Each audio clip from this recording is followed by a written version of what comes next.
마태복음 26장 36절에서 46절. 오늘 본문에 보면 차규기, 즉 기름을 짜는 차규기라는 이름의 동산에서 올리브 나무에서 기름을 짜내듯 땀방울이 핏방울이 되도록 하나님께 기도하시는 그 예수님의 모습을 보게 됩니다. 예수님은 제자들과 유월절 식사를 마치고 기드론 골짜기를 지나가 겟세마네 작은 동산에 이릅니다. 베드로와 안드레, 야고보 데리고 올라가서 기도할 때 나와 함께 기도해 달라고 주님께서는 부탁을 했습니다. 예수님은 뜨겁게 기도합니다. 육신의 한계를 가진 그리스도이시기에 그 육신 가운데 찾아오는 두려움과 싸우시느라고 기름 짜듯이 하나님 앞에 기도합니다. 돌아와 보니 제자들은 졸고 있습니다. 아까 먹었던 음식 때문이었는지 졸고 있습니다. 예수님은 제자들을 이해해 주십니다. 예수님은 우리가 기도할 수 없는 이유를 너무나 잘 알고 계세요. 우리 41절에 보면은 예수님이 뭐라고 그래요? 우리 육신의 약함 때문이라고 그래요. 육신의 약함. 너희가 마음은 있는데 육신이 약하니까 못하는구나. 이해해 주시는 거예요. 여러분, 육신을 거스를 수가 없습니다. 우리 육신의 연약함을 거스를 수가 없어요. 여러분, 배고픈 거 참을 수 있어요? 우리 졸리는 거 참을 수가 있어요? 이건 우리 육신이 일어나는 그런 생리적인 작용인데 이건 참을 수가 없는 것들이에요. 우리 배설하는 것도 마찬가지죠. 이거 참았다간 생명을 이루기까지 해요. 사람이 결코 참지 못할 이것을 가지고 사람들은 고문을 하기도 하죠. 밥을 안 먹인다든지 잠자지 못하게 한다든지. 주님은 우리 이 인간의 연약한 육신의 한계를 가진 것을 너무나 잘 아시고, 혹시 우리가 그것을 육신의 한계를 거스르고 무엇을 한다는 것에 감격하시기도 하지만, 그러지 못해도, 완벽하게 소화해내지 못해도 주님은 이해하신다는 거예요. 또한 주님은 42절에서 뭐라고 말씀하시냐면, 예수님은 우리의 눈에 피곤하신 것을 잘 아신다는 거예요. 피곤하다 하는 단어는 무겁다라는 의미예요. 무겁다는 의미. 우리 인생의 무거움, 인생의 중압감, 이 단어는 종종 내리 누르다, 짐을 지다, 책임을 지다 이런 뜻이에요. 우리 인생이 얼마나 무거운지를 아신다는 거지. 주님은 우리들의 삶이 짐 같고 무거운 짐을 지고 가는 인생이라는 것을 너무나 잘 아시는 분이에요. 그래서 예수님이 말씀하시죠. 예전에 수고하고 무거운 짐진 자들아, 수고하고 무거운 짐진 자들이라 우리 인생을 향하여 말씀해 주고 계세요. 인생 속에서 우리가 살아갈 때 책임이 있는 것과 없는 것은 너무나 달라요. 반장을 할 때와 반장을 하지 않을 때 내 마음의 자세가 다르듯이, 책임을 맡는다는 것은 굉장히 어떤 무거운 책임감을 갖게 되는 거예요. 그래서 그 마음, 인생이 무겁고 그 삶이 무겁고 그 삶이 피곤할 수밖에 없는 것입니다. 특별히 우리 인생은 죄의 짐을 지고 가는 삶이기 때문에 우리를 불쌍히 여기시고 죄의 짐을 지을 수도 없으면서도 지고 가는 인생을 위해서 주님께서는 수고하고 무거운 짐진 자들아 다 내게로 오라, 내가 너를 쉬게 하리라, 이렇게 말씀하시는 겁니다. 주님은 우리가 기도할 수 없는 이유를 너무나 잘 하시기 때문에 제자들에게 그래, 앞으로 해야 할 일들이 있으니 그래 좀 쉬어라 라고 말씀. 우리 한솔이가 또 공부할 때 아빠로서 관리 점검을 합니다. 그리고 한솔이는 그것을 해내려고 엄청나게 열심히 또 애쓰는 모습에 감사하는 마음이 생기기도 해요. 그런데 잠이 쏟아지는데도 그것을 끝까지 하고 자려고 하는 한솔이를 보면서, 한솔아 차라리 좀 자자, 아침에 일찍 일어나서 하는 게 낫겠다, 이제 그만 자자, 이렇게 말하기도 합니다. 지금 주님은 지금 기도해 달라고 부탁을 했지만 몸의 연약함 때문에 졸고 있는 우리 제자들에게, 야 이제 좀 쉬자, 좀 자고 우리 앞으로의 일에 그때 일어나서 깨워서 그때는 좀 열심히 기도해보자. 주님은 우리가 기도할 수 없는 우리 인생의 피곤함 가운데 있는 것을 너무나 잘 알고 있어요. 또 우리 인생이 얼마나 위기 가운데 있는지 우리가 잘 모르기 때문에 우리가 그렇게 기도할 수 없다라는 것도 잘 알고 계세요. 여러분, 우리가 곧 죽을 어떤 위험에 처해 있다 그러면 잠이 오겠습니까? 그것을 모르니까 우리는 그 몸의 육신의 연약함을 따라갈 수밖에 없는 것이죠. 모든 인생이 기도 없이도 살아가는 이유는 우리 앞에 있는 위기를 직감하지 못하기 때문이 아니겠습니까? 주님은 아세요. 우리가 기도하지 못하는 이유를. 우리의 육신의 연약함과 우리 앞에 놓여있는 위기를 잘 모르는 우리 인식의 부족 때문이라는 것을 잘 알고 있습니다. 그래서 45절 주님께서는 이제 그만 쉬어라.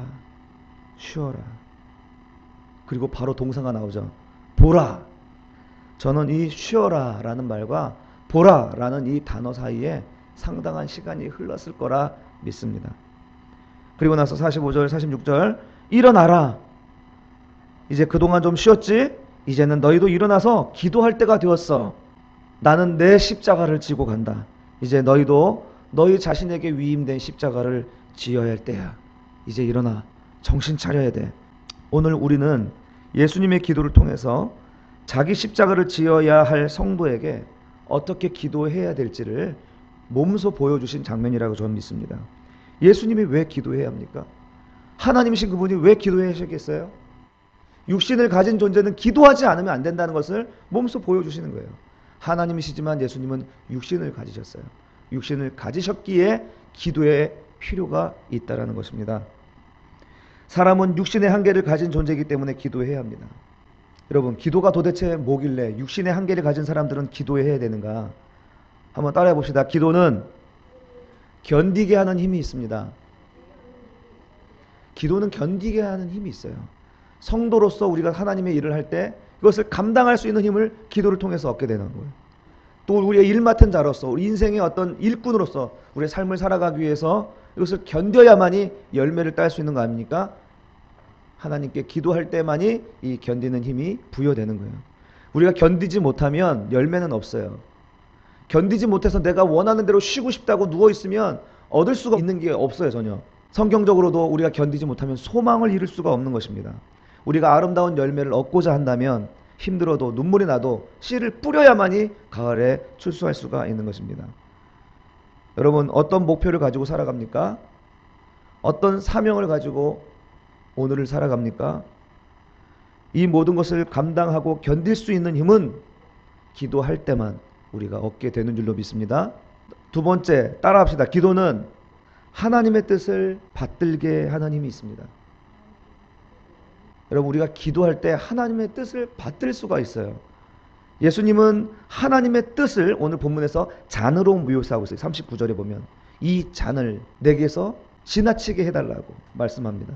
이 잔이 뭐예요? 이 잔은 하나님이 이미 예수님께 결정하신 그 운명적인 것을 이야기하는 거예요. 우리 각자에게 하나님이 주신 잔이 있어요. 그것은 하나님이 우리에게 이미 결정하신 하나님의 뜻이에요. 뜻. 그것이 예수님에게는 죽음의 십자가였습니다. 십자가에서 죽는 것이 주님의 잔이었습니다. 주님은 이 잔이 지나가기를 원했습니다. 그런데 기도하면서 하나님의 뜻을 앞세울 수가 있는 거예요. 여러분, 기도가 뭐냐? 기도는 하나님의 뜻을 자기 자신에게 설득시키는 거예요. 다시 한번. 기도는 하나님의 뜻을 나 자신에게 설득시키는 것이 기도예요. 내 뜻을 관철시키려고 기도하는 것은 이방인들이 하는 기도예요. 오늘 주님이 우리에게 보여주신 기도의 모델은 기도를 통하여서 하나님의 뜻을 나에게 관철시키는 것. 내 뜻을 하나님 뜻에 굴복시키는 것이 바로 기도라는 사실을 여러분 기억하시기 바랍니다.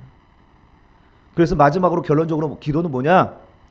자기 십자가를 지게 하는 힘이 바로 기도라는 것입니다. 우리에게 위임된 하나님의 십자가, 우리에게 주신, 우리 각자에게 주신 잔, 그 잔을 받을 수 있게 하는 힘이 바로 기도라는 것입니다. 사랑하는 성도 여러분, 주님은 우리가 기도하기 어렵고 힘들어하는 이유를 너무나도 잘 알고 있습니다. 우리가 육신의 한계를 가지고 있기 때문에, 그리고 또 위기 가운데에서 살고 있다는 사실을 우리가 잘 깨닫지 못하기 때문에 기도하지 못한다고 주님은 알고 계십니다. 그래서 주님은 우리에게 말씀합니다. 얘들아, 너희 수고하고 참으로 무거운 짐을 지고 있구나. 다 내게로 오너라. 내가 너희를 쉬게 하리라. 주님은 정말로 우리가 져야 할 그 십자가를 지시고 승리하셨습니다. 그러므로 우리가 주님께로 나아가면 쉼을 얻을 수가 있는 거예요. 주님 때문에 안식을 얻게 되는 줄로 믿습니다. 우리를 쉬게 하신 그 주님께서 바로 마태복음 11장 29절에서 이어서 이렇게 말씀하십니다. 내게로 와서 배워라. 마태복음 11장 29절 나는 마음이 온유하고 겸손하니 나의 멍에를 메고 내게 배우라. 그리하면 너희 마음이 쉼을 얻으리니 나의 멍에는 쉽고 내 짐은 가볍다. 그리스도의 십자가는 이미 우리를 위하여 지셨고 승리하셨습니다. 죄의 짐을 우리가 지을 필요가 없어요. 이제 우리가 살면서 져야 할, 우리가 책임져야 할 것들에 대하여서 주님은 이 모습을 통하여 내게 배워라. 이 십자가 앞에서 주님이 하신 태도를 통하여 내게 배우라고 말씀하십니다. 우리가 우리 각자의 책임을 가지고 우리 각자의 십자가, 우리 각자의 잔을 받을 때에 우리가 어떻게 기도해야 하는가, 오늘 주님의 기도를 통하여서 배울 수 있기를 바랍니다. 여러분, 기도는 하나님을 설득하는 게 아니에요. 하나님의 뜻을 깨닫고 나를 설득하는 것이 기도인 줄로 믿습니다. 고난주간 나를 향하신 하나님의 뜻을 구하여 깨닫는 은혜가 있기를 바랍니다. 그리고 날마다 기도를 통하여서 하나님의 뜻에 내가 굴복하고 순종함으로써 우리를 통해 하나님의 소망을 이루어 드리는 우리 새바람교회 성도들 되기를 주님의 이름으로 축복합니다.